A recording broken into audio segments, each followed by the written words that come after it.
Welcome back. You know, from screening to risk factors to treatment to how common is it, there is so much that we should know when it comes to breast cancer. That is why Dr. Lata Aluri with Arizona Oncology is here to educate us today. Doctor, thank you so much for coming in. Thank you for inviting me. And I know we cover a lot about breast cancer during like Breast Cancer Awareness Month and different times of the year, but I love that we're having this conversation because it's something important all year round.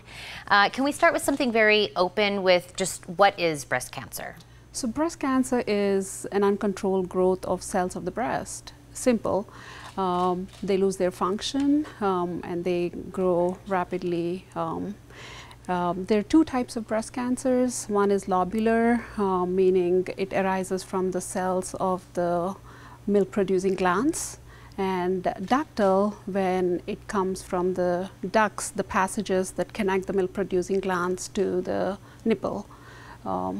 So we have two different kinds, and by the way, I do want to mention that this can happen for men and women. Yes, yes. Because I think that's a misconception Men, also. a very small proportion, approximately 500 cases per year, but mostly women should know that it's the most common type of most common type of cancer in the U.S. in females. In females, and how common? So approximately 266,000 new cases are diagnosed each year in the United States. In females, it's the most common cause of cancer, and second most common cause of cancer death, of over 40,000 cancer deaths in women. Well, and that's exactly why we have these conversations, because I want to start with getting to the point of screening, because that's kind of our first line of defense. Yes, screening, earlier detection has actually had significant improvement in survival rates over the past few decades. Screening is usually done by mammography, which is X-ray of the breast. It usually starts at the age of 40 years and done once every year or a couple of years. Some women have high risk. They're considered high risk women when they carry genes that increase the risk of breast cancer. Some are considered high risk based on the family history when they have close relatives who have had breast cancer at an earlier age, younger ages, less than 50 years. So they're considered high risk, and they need MRI of the breast as well, in addition to the mammograms. And the age for the mammograms, that changed not too long ago, right? It's 40 years. It's 40? Yeah. And I know that used to be a different age, and so that's... It has been, and there's a lot of different debates, and right now it's, we start at 40. Well, I say it's never a bad time to get screened for something this, especially the people that you're saying are at high risk. And when it comes to treatment, is there anything new or anything that we should know about? So the treatments depends on various factors, how we treat breast cancer. So treatment depends on the stage of the breast cancer. So earlier stage where the cancer is very localized in the breast, or locally advanced where it goes to the lymph nodes in the armpit, those can be treated just by surgery alone, either lumpectomy or mastectomy followed by radiation. After the surgery and radiation, they come to me and I treat with systemic therapy, which is either chemotherapy or hormonal therapy based on the type of breast cancer. Because breast cancer, not all breast cancers are the same.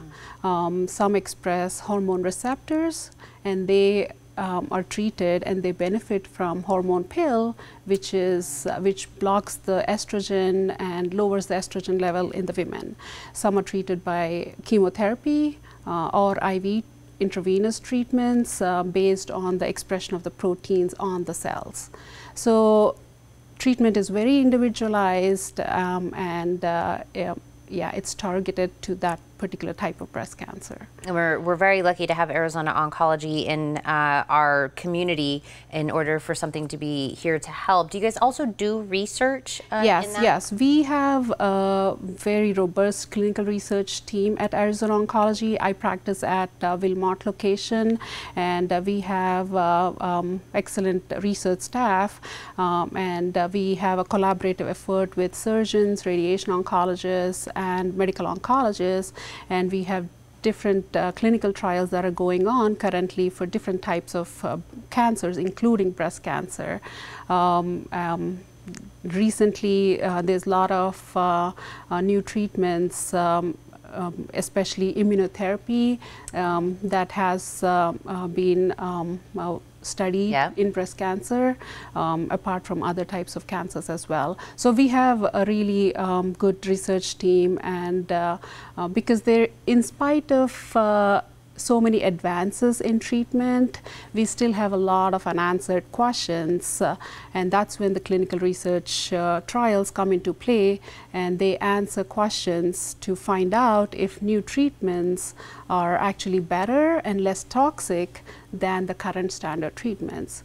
So clinical research plays a huge role in moving forward and finding out better treatments. Well, I want to thank you and the team there for putting up the good fight, and something that, like you said, we have a long way to go, but you guys are definitely making some great headway in that. Thank you for this education. This has been wonderful, Doctor. Oh, thank you so much, Tina. Oh, yeah, absolutely. For everyone at home, to learn more about the cutting-edge research and clinical trials taking place at Arizona Oncology, please call them at 1-855-784-HOPE or log on to ArizonaOncology.com.